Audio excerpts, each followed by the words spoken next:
Hello friends, welcome to my channel VBFN। आप लोगों में से बहुत सारे लोगों के मन में एक सवाल आता हो कि हमारी यूजर फॉर्म में अगर टेक्स्ट बॉक्स हम यूज कर रहे हैं और वो भी टेक्स्ट बॉक्स हम चाहते हैं कि केवल नंबर के लिए यूज हो, हम उसमें अल्फाबेट यूज ना कर सके। जैसे कि आप यहाँ पे देख रहे हैं कि हम यहाँ पे अगर ए लिख देते हैं तो ए लिखा हुआ आ जाता है, उसके बाद 200 लिखते हैं तो 200 लिखा हुआ आ जाता है। अगर 200 करते हैं उसके बाद भी ए लिखते हैं या बी लिखते हैं तो ये लिखा हुआ आ जा रहा है। लेकिन अब इसमें प्रॉब्लम क्या है कि यहाँ पे तो आपका कैलकुलेशन सही हो जाएगा, राइट। लेकिन अगर आप यहीं पे पहले ए करके और यहाँ पे अगर कुछ आपने लिखा न्यूमेरिक वैल्यू तो आपका कैलकुलेशन नहीं होगा। क्यों? क्योंकि ये इसे फिर टेक्स्ट समझ लेता है। तो हम ऐसा क्या करें कि हम टेक्स्ट बॉक्स में ही रेस्ट्रिक्ट कर दें कि इसमें अल्फाबेट इंटर ही ना हो। जैसे कि आप इस फील्ड में देखेंगे, अगर हम यहाँ पे 2000 लिखकर अगर यहाँ पे कोई भी अल्फाबेट की प्रेस करेंगे तो हमसे कहेगा you can not inter alphabet character. तो इसी से रिलेटेड आज का इंपॉर्टेंट वीडियो है, इसे स्किप मत करना। ये बहुत ही इंपॉर्टेंट है और आपके काम में बहुत आएगा। तो चलिए इसी के साथ स्टार्ट करते हैं। Unlock the power of VBA। और आज आपको बहुत ही इंपॉर्टेंट ट्रिक बताने जा रहा हूं और खासकर ये उनके लिए है जो नया नया VBA सीख रहे हैं या यूजर फॉर्म में कुछ अपना एप्लीकेशन बनाने की तैयारी कर रहे हैं शुरुआत से। तो चलिए, आपके मन में हमेशा एक ख्याल आता होगा कि अगर हम यूजर फॉर्म में डिजाइन बना रहे हैं और यहाँ पे बहुत सारे हमारे, मान लीजिए कि हमने कोई कंट्रोल लिया और यहाँ पे हमने बहुत सारे टेक्स्ट बॉक्स और लेबल हमने ले लिया। चलिए इसे थोड़ा फॉन्ट, इसका फॉन्ट जो है थोड़ा सही कर देते हैं। तो इसको फॉन्ट में चलते हैं और यहाँ कर देते हैं, हम इसे कर देते हैं 11। ओके, इसका नाम हम कर देते हैं अमाउंट। सवाल यहाँ पे ये है कि जैसे मान लीजिए कि अगर आप अमाउंट और टैक्स का कुछ कैलकुलेशन करते हैं, सपोज दैट जैसे हमने लास्ट वीडियो में बताया था, जब टेक्स्ट बॉक्स के बारे में बता रहे थे तो वहां पे हमने बताया था कि वैल्यू को कैसे आप मल्टीप्लाई या प्लस कर सकते हैं। लेकिन सपोज इट, मान लीजिए कि यहाँ पे आपका अमाउंट है, यहाँ पे टैक्स है, राइट। उसके बाद यहाँ पे आपका टोटल है। हमने इसके लिए तो आपको बता दिया था कि यहाँ पे क्या है, अगर यहाँ पे आप चाहते हो कि इस फॉर्मेट में आपका आए तो आप कैसे यूज करेंगे, इसके लिए हमने ऑलरेडी लास्ट वीडियो में हमने बताया था जो टेक्स्ट बॉक्स से रिलेटेड था। लेकिन हम आज आपको बताने वाले हैं कि हम चाहते हैं कि जैसे मान लो कि अगर आपने यहाँ पे कोई डिजाइन बनाया, राइट। अब इसको हम कैलकुलेट करना चाहते हैं।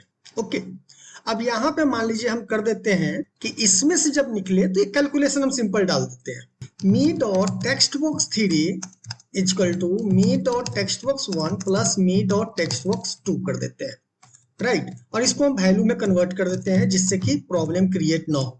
हम कोई फॉर्मेटिंग का हम नहीं बता रहे हैं, फॉर्मेटिंग का ऑलरेडी पहले बता चुके हैं। तो हम यहाँ पे वैल्यू दे रहे हैं। क्या दूसरा ट्रिक मैं आपको आज बताने वाला हूँ उसके बारे में बताते हैं। उसी तरह इसे कॉपी कर लेंगे और इस वाले में भी हम यहाँ पे पेस्ट कर देते हैं। अब यहाँ पे अगर जाते हैं, यहाँ 1000 लिखते हैं और यहाँ पे 2000 लिखते हैं तो ये कैलकुलेट हो गया। लेकिन सपोज मान लीजिए यहाँ पे मैंने ABC लिख दिया तो क्या हुआ, ये 2000 लिया। इसका मतलब है कि आपने बाय मिस्टेक, अगर किसी ने जल्दी जल्दी टाइप करना शुरू किया और बीच में इसने क्या किया कि D डाल दिया, तो अभी ये देखिए क्या हुआ, D है फिर भी काउंट कर लिया, राइट।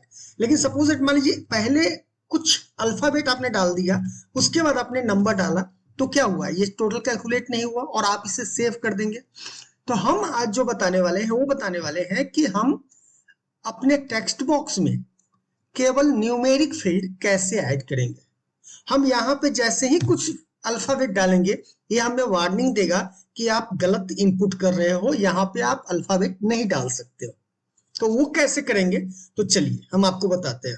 इस पे आप डबल क्लिक कीजिए और इसके की प्रेस पे जाइए।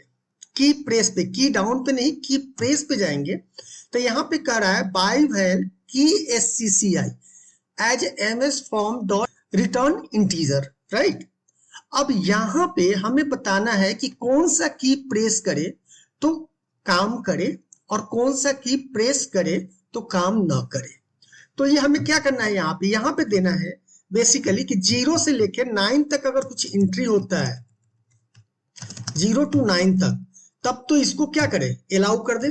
तो उसके लिए हम क्या करेंगे, इफ की एस सी आई आई, क्योंकि ये एस सी आई आई है, ग्रेटर देन इक्वल टू, कैसे हम करें, यहाँ पे मुझे एक कंडीशन देना है, तो मुझे क्या करना होगा, की का कोड निकालना होगा। तो की का कोड हमें कहाँ से मिलेगा, तो आप माइक्रोसॉफ्ट के वेबसाइट पे जाएंगे और वहां पे की कोड कॉन्स्टेंट्स टाइप करेंगे, तो आपको यहाँ पे सारे बटन का कोड पता चल जाएगा, जिसमें मैं आपको बताऊंगा कि यहाँ देखिए 0 to 9 के लिए कौन सा कोड है, 48 से लेके 47 तक, राइट। तो हम यहाँ पे करेंगे इफ की S C C I greater than equal to 48 and की S C I I less than equal to, कितना नंबर था, 57 तक, हम यहाँ पे 57 करेंगे। देन करेंगे, देन तो कुछ नहीं होना चाहिए, क्या तो एंट्री करने देगा, इल्स मतलब कि अगर 48 से लेकर 57 के बीच का नंबर प्रेस होता है, मतलब 1 2 3 4 5 6 7 8 9, ये सारे की अगर आप प्रेस करते हैं तो कोई एक्टिविटी नहीं होगा, डू नथिंग होगा। लेकिन अगर आप गलत डालते हैं तो क्या है, message box you can not enter alphabet character, right. अब आप इसमें चलिए, इसको रन कीजिए और यहाँ पे हम डाल रहे हैं ए 200, तो ये अलाउ कर रहा है, लेकिन यहाँ पे आप 200 डाल के ए कुछ भी लिखेंगे, हम देखिए अल्फाबेट कुछ भी प्रेस कर रहे हैं तो ये कह रहा है कि you can not enter alphabet cancel. But अभी एक चीज देखिए, मैं यहाँ पे के दाब रहा हूं, मैसेज तो आ रहा है, बट ये यहाँ पे लिखा हुआ आ जा रहा है ना। तो हमें चाहिए कि ये जब प्रेस करें तो मैसेज तो आ ही आए, साथ में यहाँ से यहाँ पे ये अल्फाबेट जो है वो लिखा हुआ नहीं आना चाहिए। तो उसके लिए हम क्या करेंगे, यहाँ पे डाल देंगे की S C I I equal to 0। अब आप यहाँ पे कुछ भी डालिए, मान लीजिए मैंने यहाँ पे 200 लिखा और दूसरा कोई बटन प्रेस किया, अल्फाबेट जब बटन प्रेस किया तो देखिए मैसेज बॉक्स आया, साथ में यहाँ पे देखिए कोई भी अल्फाबेट न्यूमेरिक लिखा है, नहीं लिखा है, राइट। लेकिन अब आपके दिमाग में ये आ रहा होगा या क्वेश्चन होगा कि सपोज इट, मान लीजिए कि हमारे यूज ऑफ फॉर्म में यानी 10-20 ये है, 10-20 कंट्रोल है, यानी टेक्स्ट बॉक्स है जिसमें हमें ये सारे कंडीशन लगाने हैं, तो क्या सभी में लगाने पड़ेंगे, तो नहीं। उसके लिए आपको क्या करना है, इसे फंक्शन बना लीजिए, इसी को कॉपी कर लीजिए और यहाँ पे डाल दीजिए प्राइवेट सब या फंक्शन कर दीजिए, इसे कर दीजिए फंक्शन और यहाँ पे कर दीजिए नम वैल्यू ओनली या नम वैल्यू कर दीजिए और यहाँ पे ये सब रहने दीजिए, ये सब यहाँ पे रहने दीजिए और कुछ नहीं करना है यहाँ पे, राइट। अब यहाँ पे क्या करना है आपको, इसको केवल कॉपी करना है और यहाँ पे जो ये बटन हमने दिया है यहाँ पे क्या करना है, इसे पेस्ट कर देना है, राइट। और यहाँ पे करना है कि एस सी आई आई, यही वाली वैल्यू को उठा के हमें यहाँ डाल देना है, राइट। अब इसे रन कीजिए, यहाँ पे अगर आप अल्फाबेट लिखेंगे, टाइप मिसमैच कर रहा है, यहाँ पे कर दीजिए कॉल नम्बरिंग, राइट। तो देखिए you can not enter alphabet, यहीं पे कर रहे हैं यहाँ, लेकिन यहाँ नहीं कर पा रहे हैं। उसी तरह अगर आपको ये वाला चीज जो है इसमें भी इंटर करना है तो जस्ट आपको क्या करना है, यहाँ पे की प्रेस में जाइए और इसे यहाँ पे डाल दीजिए, जस्ट इस कोड को डाल दीजिए। अब इससे क्या होगा कि अब आप इसमें भी अल्फाबेट नहीं डाल सकते। आई होप आज का ये छोटा ट्यूटोरियल जो कि बहुत ही इंपॉर्टेंट है आप लोगों ने समझा होगा और आप अपने एप्लीकेशन में इसका यूज जरूर करेंगे। तो चलिए इसी के साथ मिलते हैं नेक्स्ट वीडियो में, धन्यवाद।